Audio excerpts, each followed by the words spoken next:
Olá, comunidade Genialize, tudo bom com vocês? Hoje nós estamos aqui com o Tomás, ele é especialista em persuasão.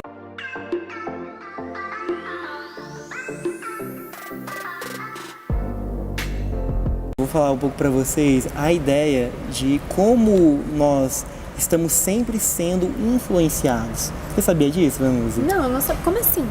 A influência está presente o tempo todo. Não é algo... Às vezes muitas pessoas pensam assim: sei lá, quem não consegue me fazer mudar de ideia? Não, eu tenho minha ideia e pronto, ponto final. Mas não é bem assim. As pessoas são influenciadas o tempo todo. Eu vou provar para vocês. Mesmo se você for cético, não acreditar nisso, agora você vai entender. O próprio marketing é uma prova da influência das pessoas. Por exemplo, se a gente pensa, vamos supor, naqueles comerciais de cerveja, que eles associam a cerveja com a mulher, né, com um gatilho biológico muito forte, um desejo. Aí coloca a cerveja junto. Quando ele faz isso, ele acaba gerando desejo nas pessoas pela cerveja. O marketing também serve para lembrar as pessoas que aquilo existe. Então não precisa ser uma cerveja, pode ser, por exemplo, um chocolate. Por exemplo, né? Poucas pessoas não realmente gostam de chocolate. E você consegue se lembrar do chocolate mais delicioso que você já comeu na sua vida? Ou talvez se pudesse ser melhor ainda, como seria um chocolate, sei lá, um chocolate belga, aquele que até derrete na boca? Talvez você consiga até lembrar como é o cheiro ou o gosto de um chocolate como esse. Olha só, é impressionante como uma mera propaganda, um mero lembrete pode fazer com que você deseje muito agora esse chocolate. E o marketing serve para isso, ele gera desejo, mas ele também te lembra que algo existe. E às vezes só disso, lembrar, aciona uma vontade, você vai e compra. Quantas pessoas vão no supermercado e não compram por impulso? Ou qual foi a última vez que você foi no supermercado e só comprou o que você tinha na cabeça? Geralmente a gente compra muito mais, não é verdade? Ou se a gente for com fome. Se for com fome, exatamente. Porque a própria fome nos lembra de outras coisas. Nossa, eu gosto disso, gosto daquilo, e você está com fome. E aí por isso que você compra muito mais do que você compraria se você fosse sem fome. Isso é o marketing agindo, é a influência o tempo todo. Voltando no exemplo da cerveja, olha só, se você toma cerveja, eu tenho certeza que a primeira vez que você tomou, você não gostou igual você gosta hoje. E por que a gente muda esse gosto? A gente foi influenciado sem perceber. A gente muda esse gosto porque nossos amigos tomam, a gente vê aquilo presente por causa das propagandas de TV. Então essas propagandas, o meio social faz com que a gente mude o nosso próprio paladar. E se você não toma cerveja, não preocupa, eu vou te dar um outro exemplo. A própria Coca-Cola, que hoje, né, a maioria das pessoas gosta, quando gosta de refrigerante, gosta de Coca-Cola. Mas você se lembra que não foi sempre assim? Porque quando a Coca-Cola veio para o Brasil na primeira vez, né, a geração anterior, eles gostavam muito do refrigerante do Guaraná. Não gostavam de Coca-Cola. Eu não gosto, né? Também não gosto muito não, mas eu gostava, eu que me reprogramei para eu não gostar mais. Eu também, tomei refrigerante muitos anos, mas aí um dia eu falei, não quero mais. E por que as pessoas passaram então a gostar de Coca-Cola? Porque você pode falar, porque ela é muito boa e tal. Tudo bem, tem gente que gosta. Porém, teve uma influência muito grande do marketing. Não é à toa, Papai Noel está associado diretamente à Coca-Cola. Então você vê isso até onde você realmente tem o gosto por aquilo, ou foi o marketing e as pessoas que te programaram para gostar. Então a gente tem essa influência, essa persuasão diariamente, o tempo todo. E ela é muito poderosa. Quando a gente está pensando nisso, nessa influência que é a nível cerebral, a gente pensa em influência subconsciente.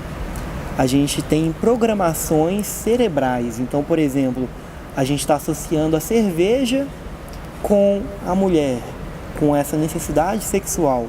Isso é feito a nível subconsciente, não é algo que a gente está pensando. E esse acesso subconsciente tem uma ferramenta muito poderosa que permite fazer esse acesso. Embora ela seja mistificada, ela é muito mais comum do que parece. É chamada hipnose. A hipnose, ela é presente nas nossas vidas. Tem pessoas que conhecem ela apenas assim, é uma ferramenta de terapia. É para tratar uma fobia, para fazer parar de fumar, né, mudar algum hábito. Sim, serve para tudo isso. Porém, ela é muito mais. A hipnose, em especial a que eu uso, que é a hipnose conversacional presente na vida diária, ela serve para reprogramar a nossa mente o tempo todo, a influência diária. O próprio marketing, o fato de você ver essa propaganda, ela já é uma hipnose em si. Ela já está criando associações no seu cérebro. A cerveja é gostoso. E aí você associa isso, é uma hipnose pela própria propaganda. Interessante. Tomás, eu tenho uma dúvida e talvez seja a dúvida de você também que está aí do outro lado. Imagine a situação de uma pessoa que foi condicionada, ela teve um condicionamento pela família que ela deveria seguir uma carreira, deveria fazer isso, X ou Y, ou caso contrário, ela não estaria dentro dos padrões da sociedade, que é o que a gente chama. Ela está sendo influenciada, certo? Com certeza. Como que ela pode quebrar esse padrão de influência para que ela possa encontrar as habilidades que ela tanto almeja para ter a vida que ela deseja? Como a gente pode fazer isso? Muito boa pergunta, Vanusa. Então, nesse caso dessa influência, porque tem as influências positivas, né? Tem as neutras, né? O marketing influenciar para a pessoa comprar, ter o desejo. Eu não vou falar que é algo negativo, pode ser negativo, mas são influências presentes.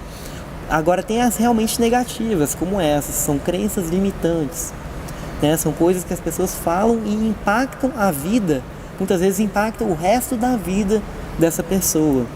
Então a pessoa, né, quando criança, alguém falou para ela, você é burro. E aí a pessoa teve isso na mente e se limitou e realmente teve muita dificuldade de aprendizado. Mas a pessoa não é burra, a pessoa tem potencial. Às vezes ela tem dificuldade em alguma coisa, mas ela tem muita facilidade em outra.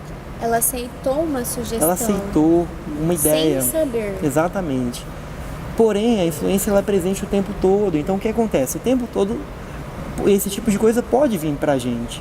Ele impacta muito mais quando a gente é criança, mas continua impactando. E mudar isso é tão simples quanto gerar uma nova influência. É você simplesmente ensinar a pessoa a influenciar de forma poderosa que ela consegue, ela é capaz de sair deste padrão. Como seria, por exemplo, se você pensasse em algum padrão limitante que você tem, em alguma coisa que te impede de alcançar algum potencial, alguma coisa, alguma vez que você já pensou, eu não vou conseguir, eu não consigo, não sou capaz. Com certeza, todos nós já pensamos algo assim, eu tenho certeza que você também. E quando a gente pensa algo assim, a gente tem várias coisas ali que já nos justificaram este pensamento. Mas quando olhamos para ele de uma forma diferente, por exemplo, pensamos de um modo mais empoderado, à medida que você se concentra no que é capaz de gerar um resultado positivo para você, em alguma outra experiência que quando você olha para ela completamente, você vê que ela é capaz de ser uma opção positiva totalmente diferente daquela opção negativa que você já teve. E quando você realmente pensa por dentro de tudo isso e vai além, percebe que em algum momento, exatamente aqui agora, você é capaz de mudar e de pegar uma nova opção, substituindo uma ideia anterior. Pois ideias anteriores muitas vezes não fazem mais sentido para nós. À medida que uma nova ideia, que um novo potencial vem à tona e nos ensina como ser completamente diferentes, apenas de uma forma em que agora somos completos e potencializados em nossas realizações. Eu tenho certeza que você já consegue se sentir diferente agora, sabendo como pode ser capaz de atingir um novo potencial. Maravilha. E para falar sobre isso, você trouxe A gente trouxe o Tomás aqui para falar sobre a genialidade. Como foi esse processo de descoberta para que você pudesse ajudar outras pessoas até com esse propósito que você tem? Então, eu me descobri com esse gosto pela persuasão desde pequeno, desde criança eu gostava de influenciar uma pessoa, de quebrar as regras, sabe? De fazer algo diferente, de analisar, de ver, não, tem uma brecha aqui, desde pequenininho. Claro, eu não tinha essa visão, nem sabia que a persuasão era algo assim a ser aprendido, né? Como muitas pessoas nem sabem que existe a área da persuasão. Então, naquela época, na verdade, o que eu dizia é que eu queria ser cientista, né? Porque eu fui muito questionador, muito curioso. Por isso que eu pensava, né? Tinha essa ideia de pensar fora da caixa. Isso que me levou a gostar dessa área. E aí eu acabei fazendo a minha faculdade foi, na verdade, ciência da computação. E nessa época, eu digo até que eu fiz 2 faculdades, porque antes disso eu já tinha lido livros de persuasão, já tinha tido contato com a PNL, que é a Programação Neurolinguística, também com a hipnose, e já estava me desenvolvendo. Então minha faculdade, na verdade, foi uma brincadeira, foi mais uma faculdade de comunicação humana, de persuasão, de networking, do que uma faculdade de computação. O pessoal até me julgava lá, nossa, que cara estranho, diferente. Ele vai lá na psicologia, ele vai lá no teatro, ele faz um negócio diferente. Mas eu fiz várias coisas interessantes na faculdade, várias táticas de persuasão, me desenvolvi.